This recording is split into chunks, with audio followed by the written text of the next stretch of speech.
Aggiungere la connettività alla trasformazione digitale per un'industria sostenibile. Ne parliamo con Sara Cavallero dell'Università di Bologna. Ciao Sara e grazie di essere qui. Ciao, grazie a voi dell'invito.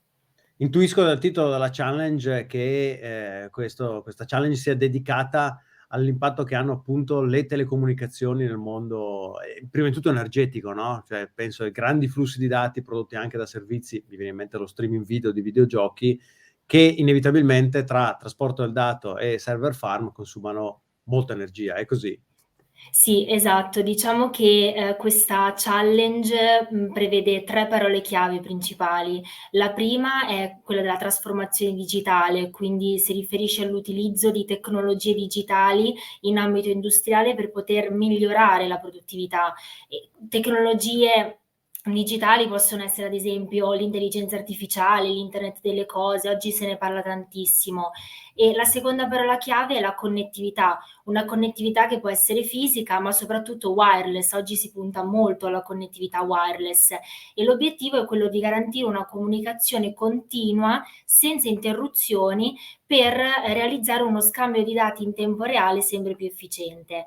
Ecco, qui la sostenibilità ha un ruolo molto importante, perché avere un impegno ecosostenibile può portare sicuramente a ridurre gli impatti negativi verso l'ambiente, nei confronti dell'ambiente, oppure ottimizzare le risorse. Quindi queste 3 cose messe insieme sono sicuramente molto importanti per il nostro futuro.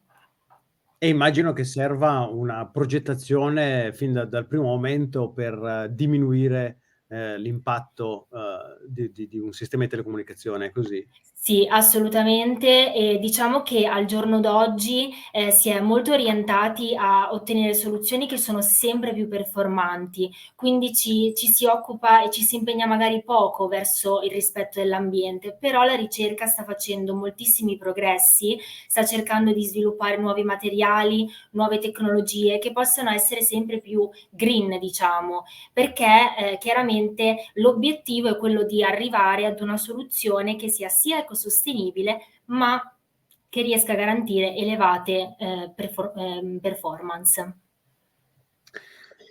E quindi quali potrebbero essere le applicazioni di questi sviluppi? Mi viene da pensare nei panni di un operatore telefonico, per esempio, spendo meno perché consumo meno energia per la gestione della mia rete, come prima cosa. Sì, diciamo che il consumo energetico è quello su cui ci si sta concentrando maggiormente, quindi, cercare di utilizzare anche dispositivi come, non so, i wake up radio, quindi dispositivi che stanno, in silenzio, quindi in uno stato di riposo, fino a quando non c'è bisogno di raccogliere effettivamente i loro dati. Quindi si sta cercando di trovare delle soluzioni specialmente orientate al consumo energetico.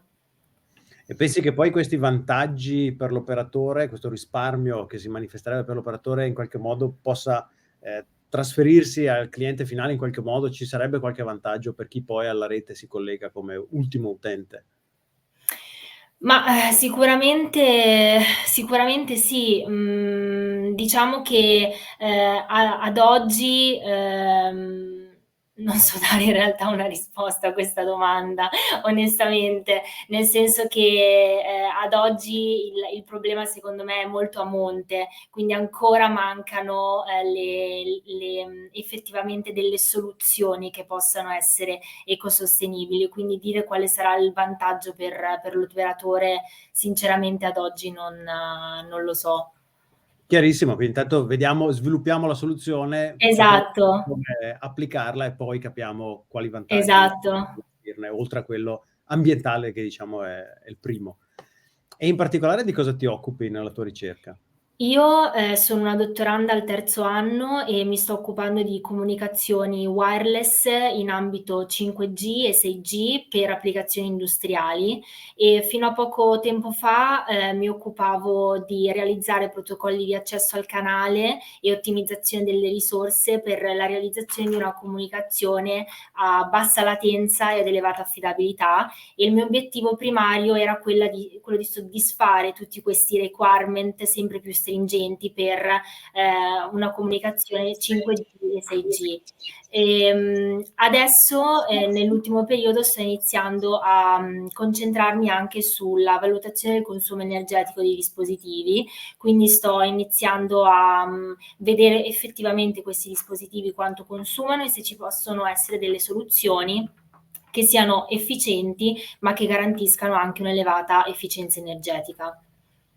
Grazie mille a Sara Cavallero dell'Università di Bologna. Grazie a voi.